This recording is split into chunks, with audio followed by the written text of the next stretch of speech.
Hello everyone, welcome back to my YouTube channel. This is officially going to be the first video of the channel. With that being said, this video will be placed in the study tips and tricks category. So today, I'm going to talk about trigonometry formulas. In your initial days at a school, you all must have heard of the term Wiebgür. This was basically used to remember the sequence of 7 colors in the rainbow. In the same way, wouldn't it be nice if we can have a similar way to remember sine, cosine, and tangent?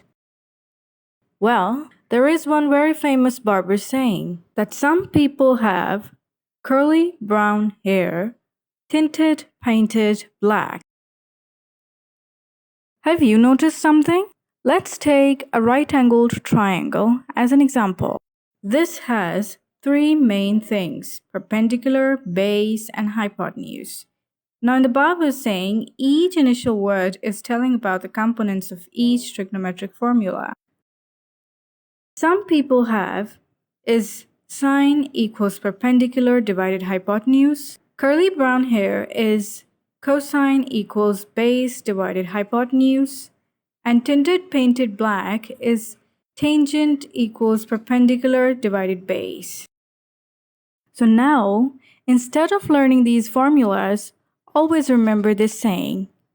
Until then, see you with the next video. Bye bye.